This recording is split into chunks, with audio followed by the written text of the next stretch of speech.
Pahayag 16, verse 17 to 21. Pagkatapos nito, ibinuhos ng ikapitong anghel ang laman ng hawak niyang mangkok sa himpapawid at may nagsalita ng malakas mula sa tronong nasa templo. Naganap na! Umitlat, kumulog, at lumindol ng napakalakas. Ito ang pinakamalakas na lindol mula pa nang likhain ang tao dito sa lupa.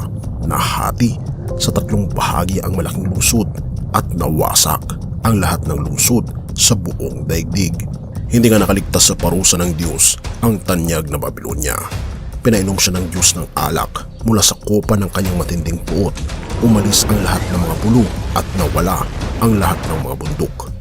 Umulan ng malalaking batong yelo na tumitimbang ng halos 50 kilo bawat isa at nabagsakan ang mga tao at nilapastangan ng mga tao ang Diyos dahil sa nakakapangilabot na salot na iyon. Humanda na kaibigan sapagkat ang ating pag-uusapan ngayon ay talaga namang nakakamangha at talaga namang magbubukas sa atin ng matinding kaisipan na tayo ay namumuhay na sa huling kapanahunan. Ito ang bagong discovery ng mga scientists sa ilalim ng Pacific Ocean, isang butas na magtitrigger daw ng intensity 9 at magtutulot ng napakalaking tsunami na wawasak sa mga bansa. Atin itong pag-usapan, mga kaibigan. Isang kamanghamanghang tuklas sa kasaysayan ng mundo, ang isang butas na ngayon lamang nakita ng mga scientifico. Ika pa sa Science and Future, isang butas ang nakita sa ilalim ng karagatan na magtitrigger ng mga major earthquakes. Ito ay nakita ng mga scientists sa ilalim ng karagatan. Ito, kaibigan, ay isang particular na butas na sinasabi nilang bad news dahil ang pinakamalakas na earthquake ay mangyayari sa Pacific Northwest ng United States of America sa ilalim ng butas ng karagatan. Sa isang press release, ang mga researchers galing sa University of Washington ay binanggit nila na ang butas sa karagatan ay situated sa coast sa US state ng Oregon sa taas ng Cascadia Subduction Zone Fault. Ang leakage na ito ay nangyayari na at ito ay isang magandang sign na hinog na ito at magkakaroon na ng isang napakalakas na earthquake. Sabi pa ng mga scientifico, ang butas sa ilalim ng karagatan ay tinatawag na Pythias Oasis. Ito ay pinangalan pagkatapos ng isang oracle na nagbigay ng propesiya habang siya ay nakaupo sa hot spring sa Pacific Northwest seafloor at nakita ito noong 2015 lamang.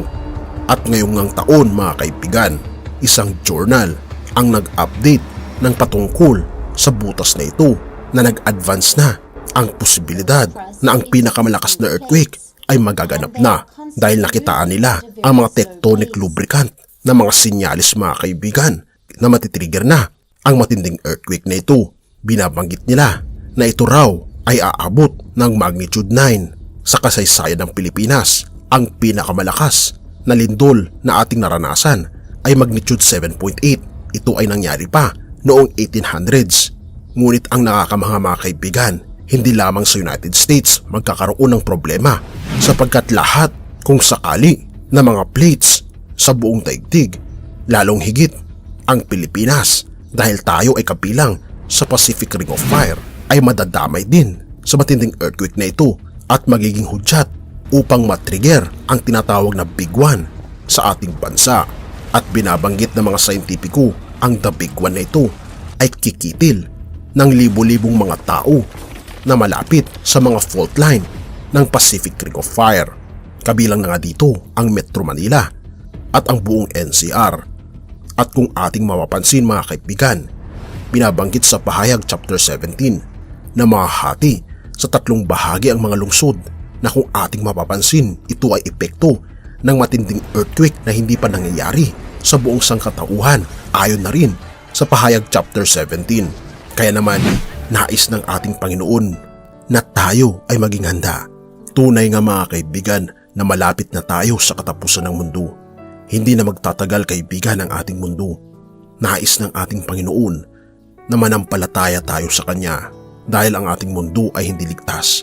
Huwag nating mahalin ang mundo o anuman ang nasa mundo, kundi ang tanging mahalin lamang natin ay ang ating Panginoong Diyos. Isama natin ang ating buong pamilya na katulad sa nangyari kay Lot ay itinakas niya ang kanyang mga anak palayo sa mga syudad.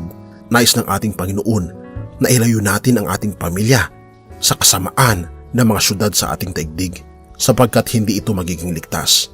At nawa ay makita natin ang fortress, ang kaligtasan natin na makakamtan lamang natin sa piling ng ating Panginoong Diyos. Purihin ang ating Panginoong Diyos, mga kaibigan, at salamat sa iyong panonood. Tayo'y manalangin. Ama naming banal, makapangyarihan naming Diyos, tunay nga na kami ay nabubuhay na sa huling kapanahunan. Tulungan kami, Panginoon, iligtas kami kasama ng aming mga pamilya at gabayan kami sa tunay na landas ng kaligtasan na walang iba kundi ang aming Panginoong Hesus. Salamat, Panginoon, sa inyong pag-iingat sa amin at patawarin kami sa lahat ng aming pagkukulang at pagkakasala sa pangalan ni Hesus. Amen.